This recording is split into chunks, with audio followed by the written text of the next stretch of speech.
Kia ora, welcome to Shared Lunch, brought to you by Sharesies. I'm Frances Cook, Investments Editor for BusinessDesk. Now, before we get started on today's episode, we do have some important information to disclaim. Investing involves risk. You might lose the money you start with. We recommend talking to a licensed financial advisor. We also recommend reading product disclosure documents before deciding to invest. Everything you're about to see and hear is current at the time of recording. Today on Shared Lunch, we're joined by Malcolm Johns, CEO of Genesis Energy. Welcome, Malcolm. Thank you for joining us. Kia ora, thank you very much. You are something of a fresh face at the company. I haven't been described as a fresh face for a long time. Well, there you go. We'll start out with a compliment. How have you found it? It's less than a year since you've been in the top job. Mm-hmm. How's it gone? Look, it's been a really rapid first 9 months. It's a fascinating sector. It's a fascinating part of the economy, and it's a really, really fascinating company. Because before this, you were the CEO of Christchurch Airport, which on the face of it seems like a very different industry. So what attracted you to this role, and have you found it much of a learning curve? Look, I'm a non-sector specialist. I've never had two jobs in the same sector in my life. And the attraction to Christchurch really was the post-earthquake opportunities of Christchurch. It's very, very unique and rare. Notwithstanding the very traumatic events that deliver you to that point, it's very unique and rare to be able to be involved in the reimagining and rebuilding of a modern Western city. And Christchurch offered, some really, really interesting opportunities from that perspective. And the airport was just a really good platform to be able to be part of that, because the airport's one of the biggest companies in the South Island. It's obviously very critical to the city, and so the opportunity to be part of that was what attracted me to that role. What attracted me to this role, and I made the decision in 2018 that this was one of the jobs that I really wanted to do after the airport. What attracted me to this role was the energy transition and net zero 2050. Genesis is really, really interesting from both the perspective of its own transition as a business, but its critical role in the transition of the country. And we'll get more into that, because I think Genesis, I think you're right. I think there's some really interesting challenges as a company that you're facing.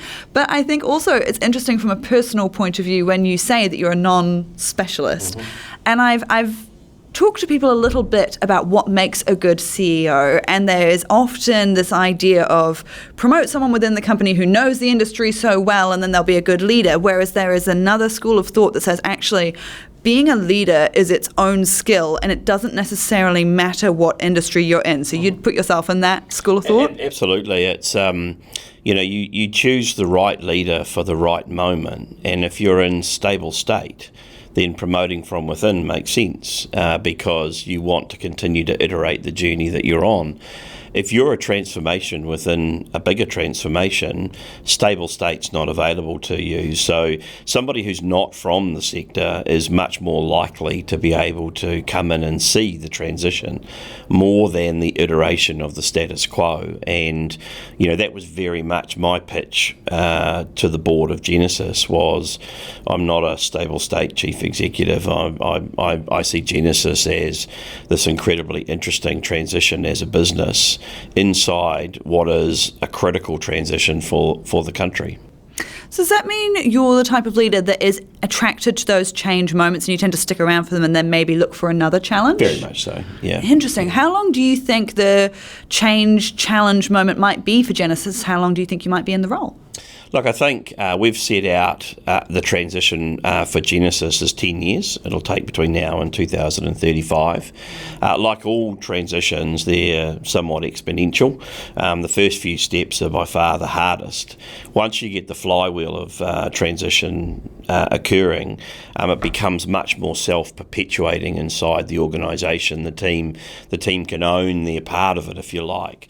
Now, how long I'm here for, well, that's the pleasure of the board ultimately. But I'd like to think that I'm here for a decent period of time. I spoke at the staff Christmas function on Friday night, and we'd just completed the launch of the new strategy, and I said to the team that having been here 9 months, this is an awesome group of people, and they're ready to do some really cool shit over the next 5 years to start the transition of Genesis to its future state. And if I didn't believe in the team and I didn't believe that they could achieve that, then we'd be we'd be making some other decisions. But this is a group of people that have co-created a transition strategy for this business over the last 9 months, and its future state will be very different to its current state. One of the similarities that struck me when I was thinking about that switch from Airport to Genesis was they're both companies that are facing quite difficult, quite structural challenges, from the demand to adapt to climate change, a low emissions future, that there are all of these demands being placed on companies, and they are two industries that might find it hard to change. So how have you found that? Are there any, sorry to use an overused word, learnings that you were able to bring from Airport to Genesis? Yeah. What's different? When the earthquakes occurred in Christchurch Airport got structurally dislocated from its future. So before the earthquake happened, it was really clear what its role was in New Zealand aviation, was really clear on what its future looked like in that. But its market share dropped from 24% to 13% in 2 years after the earthquakes, and it wasn't profitable as a business anymore. And so, it ultimately had to reinvent itself in a very changed future context.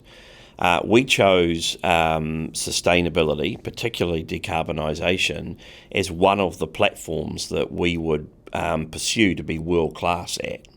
And so by the time I left Christchurch Airport was in the top 5 airports in the world for sustainability. It had just participated in rewriting the global standards for all airports in terms of sustainability and decarbonisation.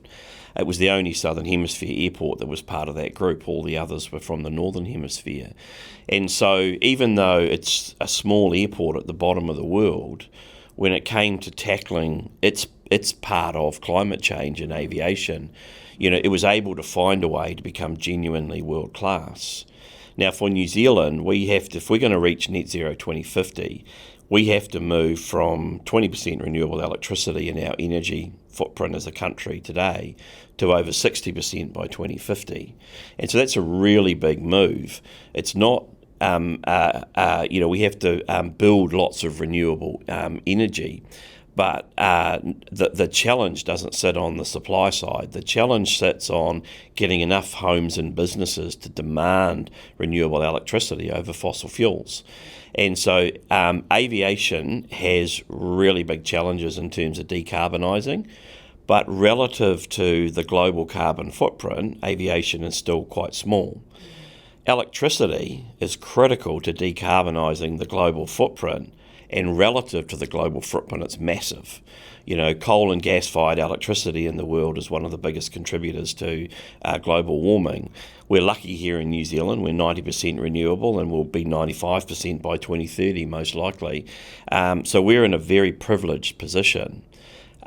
We have an opportunity to use electricity to decarbonise New Zealand in a way that many other countries don't have. And so the difference between aviation and electricity is the options you have to deal with the issue. They're far greater in electricity than they are in aviation. And you have just announced that quite ambitious target for 95% renewable generation by 2035, which is, I think, particularly ambitious for your company and the legacy that you've had on the types of generation you have available to you. So talk me through, where are you now? What's going to have to change to get you there within just over 10 years? Yeah, so that strategy is really predicated in New Zealand's ambition to be net zero by 2050. And so there's net zero by 2050, which is non-negotiable because it's law in New Zealand, and no current government is saying they're going to repeal, or no political party is saying they're going to repeal that legislation. So that is the law in New Zealand. That's where we need to get to. Equally, there is no market segment or political constituency for cold showers by candlelight. And so the lights can't go out in this transition. And that means that for New Zealand, we will probably get to 95, possibly 97% renewable electricity, and that will continue to grow as a footprint of energy in the economy. But we're likely to have somewhere between 3 and 5% that needs to be backed up by not by the sun, the wind, or rain. At the moment, we're using gas and, as a last resort, coal for that. When I came to this role, I asked the team to show me the last 5 years of production statistics from Huntly Power Station, which is New Zealand's largest thermal power station. And what that showed me was 75% of the electricity produced at Huntly came from natural gas over that 5-year period. 25% came from burning coal. That coal was burnt to back up the hydro lakes predominantly, and when we had a major gas field outage. It's no longer used in the way that it was used 10, 15, 20 years ago as part of baseload electricity. It's now a fuel of last resort, and we have an option to make it a fuel of last resort by exception rather than by necessity, and we can use biomass to do that. But gas is probably going to be an essential transition fuel for the next 10 years. As you add more solar and wind into the mix, and we're going to be very big investors in solar and wind, you move from the long weather cycles of hydro, which about once every 5 years you have a dry year and you need to burn coal to keep the lights on, to very short cycles of scarcity across a minute, an hour and a day, because a cloud coming over a solar farm will drop the production materially. The wind farms in New Zealand are heavily correlated. If the wind stops blowing across New Zealand, it generally stops blowing everywhere. And so we have to back that up. And the more wind and solar we add in, the more we have to back that up. But as a percentage, it's going to fall from where it is today, around 10%, to probably something around 3 to 5%. So the incumbency on our strategy is how do we move our baseload generation to 95% renewable electricity, and that's about $1 billion of investment in solar and wind. But equally, how do we move Huntly to a much, much lower carbon footprint? Because the fuels and the technologies we'll have in the 2030s will be very different to today. And I think coal, we can displace coal from the system. But I think for New Zealand, coal may be a desirable fuel of last resort that is used in exceptional circumstances. As a country, we may choose not to do that. As a company, we've made it very clear that we no longer intend to purchase and store coal on behalf of the country or the system. We will only do that on behalf of other companies now. So they will have to be the direct funders of the coal stockpile if there is to be one. Our focus is on building wind and solar and adding biomass into the Huntly fuel portfolio to drive coal out of the system. Yeah, and Huntly is a little bit of the elephant in the room, right? Because it has been, as you say, the last resort, and it has been a really important backup. There is an argument that as a electricity company, that your share price, your company has taken a little bit of a hit for being the backup plan for everyone else. If you are switching Huntly to be biomass, which from my understanding could be things like forestry waste, does that have any impact on that need for continuous supply, that need for electricity? Look, I think one of the things that is a myth about Huntly is what it is used for. Today, we still use Huntly for some of our baseload electricity. We should own that, and that's what we've done. We've put it front and centre of our reporting. But we also have a very clear plan to get out of that by 2030. The rest of the system doesn't have a plan to get out of the need for fossil fuels. So Huntly stepped in 180 times in the last 12 months when the wind dropped away. Now, if we shut Huntly tomorrow, that would have been 180 blackouts in New Zealand in the last 12 months. There is no acceptability of 180 blackouts in the electricity system. So at the moment, Genesis carries 100% of the carbon reporting, 100% of the share discount, and 100% of the cost of maintaining those fuels as backups, gas and coal. Now that's going to change going forward because we're being very clear that we will not fund that on behalf of other companies and the system as a whole. We will offer products into the market where they directly serve our decarbonisation as a business. Now that will make it harder and harder for capital markets to discount our shares on the basis of carbon footprint. It's been very interesting talking to investors in Australia. Australia has a much bigger transition to go through than we do. We're already 90% renewable electricity. They're somewhere in the 40s at the moment. They look at a company like Genesis and go, there's double value in investing in that because there's a transition within a transition. And if you look at the battle for origin in Australia at the moment, that is a battle between Canadian pension funds and Australian pension funds over the transition value of origin. Whereas here in New Zealand, what we've done is we've just simply excluded Genesis and said you're bad, yet you're critical. So we have to sweep our own backyard first as a business. We've put down a plan to do that. But equally, the system or the sector and the capital markets have to recognise that punishing Genesis on behalf of the whole system will drive really perverse outcomes for the system and ultimately for the energy transition. If the lights had gone out 180 times in the last 12 months, you will never get New Zealand from 20% to 60% renewable electricity because people will lose confidence in it. And so what we've put down in terms of our new strategy is a clear plan for our transition. And we will participate in the country's transition, but not in the way that we've done in the past, where we've done it on behalf of others and we've carried all the downside while they've got all the benefits of that. A Huntly station that runs mostly on biomass, would that still be able to be the backup for the country? Because it takes a little longer to fire up. Is that the right understanding? So, yeah, Huntly is a really interesting site for a start. Huntly is a portfolio of assets, it's a portfolio of fuels, and it's a portfolio of very unique human skill sets. So what we've said in our new strategy is that we'll invest somewhere around 150 million on a grid scale battery to put in there.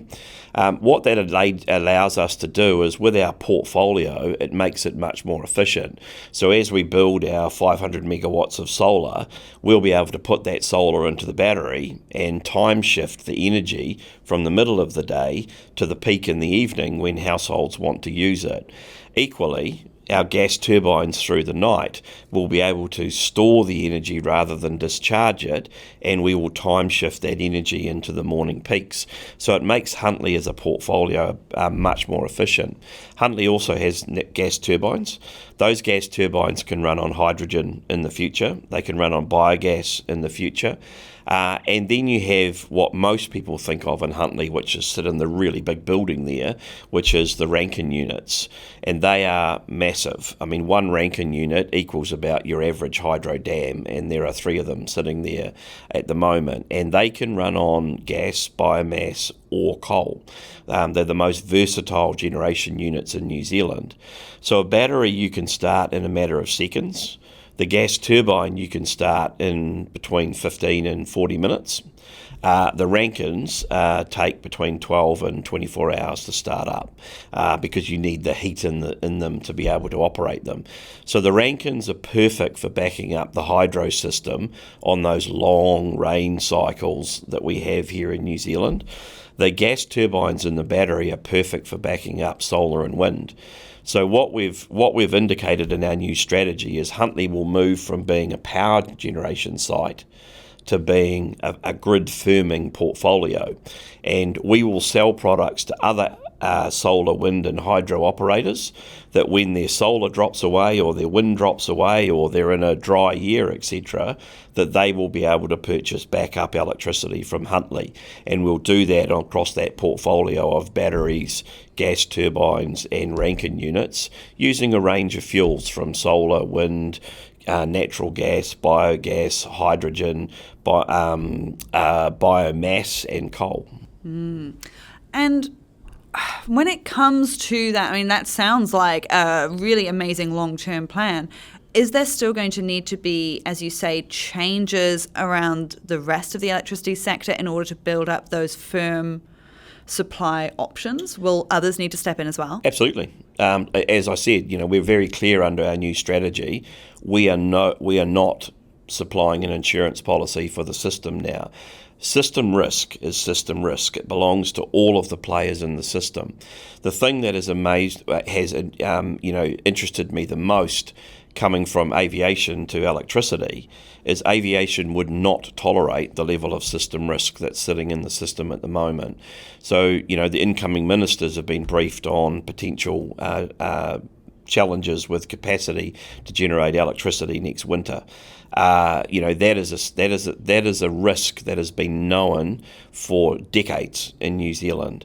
We made choices as a country that have driven us to the point where we're now tight on supply. Those are choices we made as a system, and it's ultimately up to the system to fund its own insurance. We all might think that we have, as individual companies, that this is my part of the system and I'll just look after that. But if the system fails, if we had 180 blackouts in the last 12 months, we would have regulatory change driven by politics, political change, and that would crystallise risk on all of us. So we are all in the same risk basket, and we're all going to have to fund ultimately how we insure the electricity system. Now, one of the things in New Zealand that has equally amazed me coming into this sector is we should never, ever, ever, ever be short of electricity or new renewable electricity. In fact, we could build 4, 5, 6 times more new renewable electricity than we need to get to net zero by 2050. What we don't have is the demand for that electricity building fast enough at the moment. So homes and businesses are not turning to electricity fast enough. And as a result of that, people aren't building renewable electricity at the speed that we would want them to build it at. And so not only do we as a sector have to step up and address system risk, but homes and businesses have to take responsibility for electrifying and decarbonising their lives as well, because the two go hand in hand in terms of getting to net zero 2050. And you've touched on the politics a couple of times. I think it's a really relevant point, right? Because, obviously you have to comply with laws, but there's also softer political pressures that can exist and I think rightly influence business decisions. So the incoming government, we're still sort of figuring out what their priorities are and what they're going to do, but there have been some signals that they may not be as interested in renewables, things like the clean car discount getting scrapped. So how much does that influence your business decisions, and does it change anything for you? Look, I think the lessons I learned in the aviation sector, aviation is 100 years of working with multiple governments, your domestic government, the international governments, the countries you fly to, and it has this amazing muscle of understanding that governments change over time. But the policy frameworks that aviation promotes don't. They're enduring, they're long term. They survive a left-leaning government and a right-leaning government. The electricity sector, I think, is well on the way to building that muscle. Over the next 25 years, we will have Labour-led coalitions and national-led coalitions. That's going to change from time to time. Each government will change its emphasis on what it's looking to do to lean on the transition to net zero 2050. But no party is advocating at the moment for the repeal of the Zero Carbon Act. That is the law. That's where we've got to get to. With or without government by law, homes and businesses, electricity sector, energy sector, that's where we have to get to in 2050. It's not a negotiable. And so, I'm interested always in what governments do when they come into power, what their policies are, but I'm more interested in the long-term destination of 2050 and what we need to do with our customers and what we need to do as a business to make sure that we are continuing to drive ourselves towards that outcome. Yeah, and there are a lot of pressures, including climate-related disclosures. That one's coming in this year. Businesses are gathering the information for the very first time. And for anyone who's listening who hasn't caught up with that, it's, the impacts on the business by climate change. And you've got to not only measure your contributions to it, but also your whole chain and where your products come from, where they go to. It's big. Right? How have you found that information gathering process as you're going through it for the first time? Look, I think Genesis was very well prepared in that space anyway. It was reporting relatively robustly on its impact anyway. So whilst we've had to take a step up like everybody else this year, and we'll have to take a step up next year, I don't think it was something that was alien or foreign to the business. I think the big difference going forward is we now have a strategy that takes that stuff on head on. If you look at our strategy, Kupe, which is the gas field that we own 46% of in Taranaki, very clearly now tasked with displacing itself. All of the profits from Kupe will go into building new renewable solar and wind over the life of that well. We will use that gas in Huntly to back up solar and wind as best as we can to secure more solar and wind in the grid overall. Huntly, as we discussed, very clearly moving to the Huntly portfolio. Its job in the grid over the next 25 years is to make sure that we can safely and securely use as much solar, wind and hydro in our grid as we can with the lights never going out. And the reason that is important is, and the disclosures are important, is because ultimately there's a pragmatic dimension of this, which is the big prize is getting New Zealand from 20% renewable energy to 60% renewable energy by 2050. That's the big prize. If we hang ourselves on the last 5% in the electricity system, we'll miss the big prize. So I think disclosures are really important, but equally they sit in the context of New Zealand's journey to 2050. And I think that is the area of evolution in those disclosures, which is really critical. We don't sit here as an island to the rest of the world from an atmospheric perspective. We need to be doing our thing. We've set ourselves a destination as a country. Our disclosures not only need to shine sunlight on what our carbon footprint is as a business today, it equally needs to shine sunlight on what we're doing to help New Zealand reach that 2050 destination in the future. And so that's where I think disclosures can be really powerful. Yeah, and there is a whole bunch of, we've already talked about the political pressures, but consumer pressure too, right? Where we've even seen court action launched on this, right? The Supreme Court case that was lodged against the 7 biggest greenhouse gas emitters in New Zealand, which Genesis is part of. Where is that at? And is there much you can tell us about that case? So we're all awaiting a Supreme Court decision on whether they will allow an appeal to that case or not. I haven't spent a lot of time thinking about that case because ultimately the most impactful thing that we can do as a business is sweep our own front yard first. And our new strategy, Gen 35, sets a course for 95% renewable generation by 2035, net zero by 2040 under the Science Based Targets Initiative, and government or Parliament has set a policy of the emissions trading scheme being the framework for companies like us to navigate our existing carbon emissions, and we're fully compliant with that. So, we've ticked fully with the law as it stands today, and not only that, we've set out an accelerated transition for our company, and doing more than that would put the economy at risk. And that starts to cross you over from practical to ideological, I think, in terms of what you can realistically do. At the end of the day, we live in a democracy, and a democracy elects our parliament, and our parliament sets our laws, and we follow that. And one of the key aspects of that, and we've seen that in the last 12 months, is when households and businesses come under pressure, it's really hard to keep the transition going at pace because everyday aspects of homes and businesses become really important. Yeah, and I just want to we've touched on some big issues. I want to briefly come back to some of the numbers because earlier in the year you did release your full year profits, and I think it showed a lot of these pressures coming through in the numbers, right? It was a bit of a give with one hand, take with the other sort of result. You had the highest ever proportion of power from renewable sources, great. So emissions are down, but your full year profit did also drop, and you had some reduced generation, some higher costs from inflation impacting all of us. What did you make of that result? How did you feel about it overall? So, first of all, I was in the business for 3 months when that result came out, so a lot of it happened before I was here.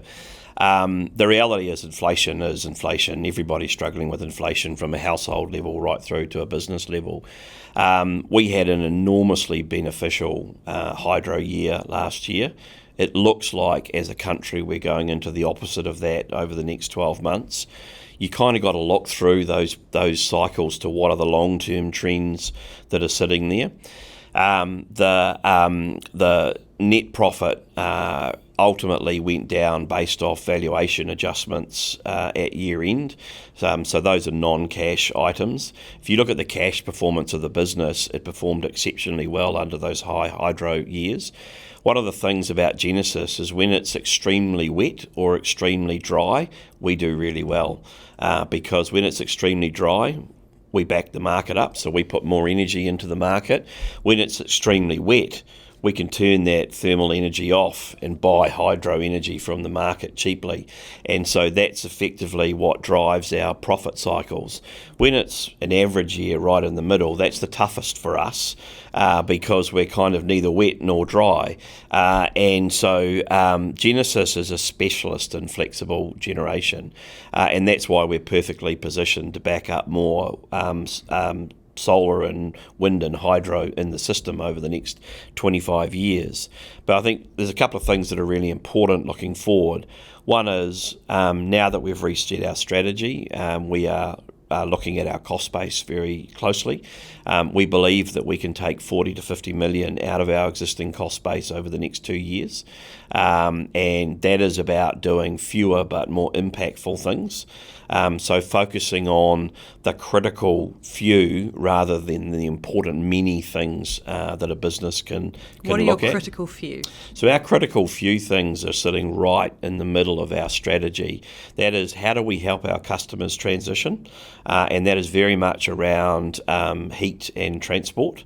The second is how do we transition our company, and that is about our $1 billion into new renewables, funded by $290 million of profits from Kupe.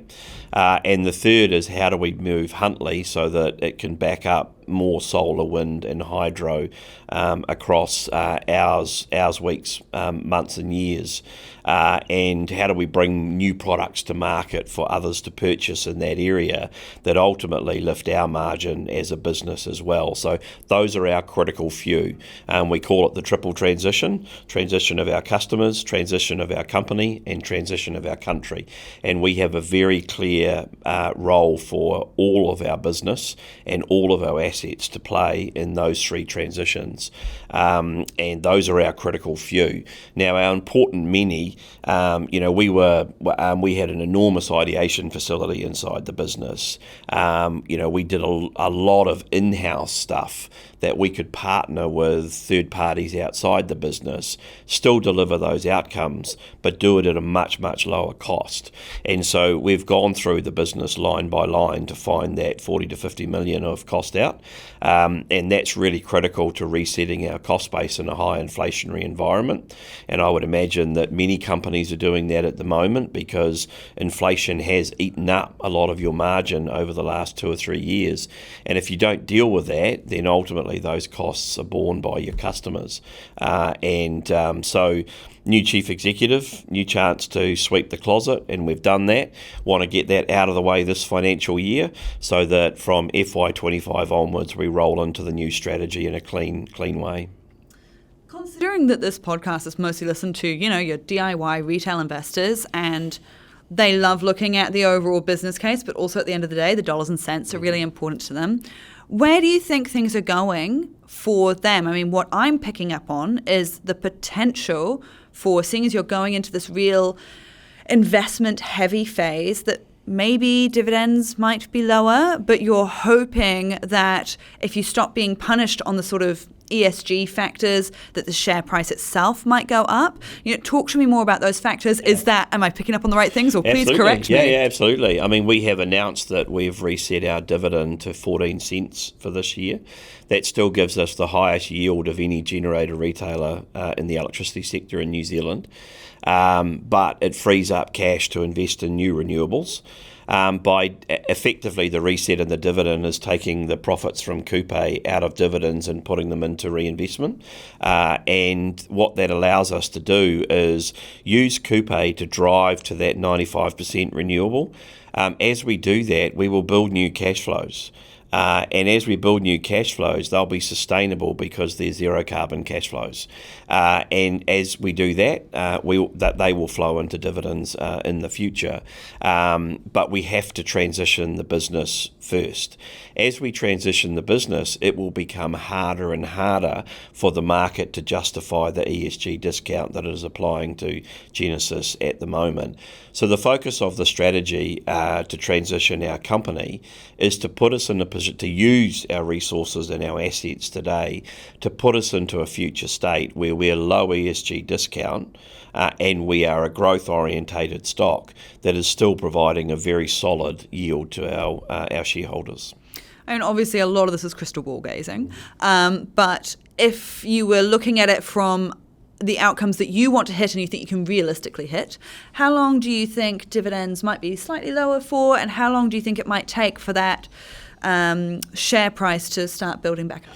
So on the dividend front, what we've said is we're resetting to 14 cents this year, and we will try and keep that real during the transition phase of the business.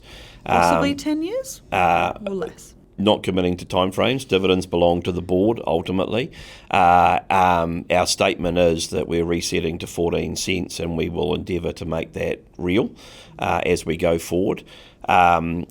In terms of how long it will take the ESG discount to work out of the market, you need to go and ask the market that one. All I can do is take away the justification for it. How the market reacts to that is the market's reaction. But we have a very clear plan now that is going to make it more and more difficult over coming years to justify that discount. Can't blame a girl for trying. Can't. Yeah.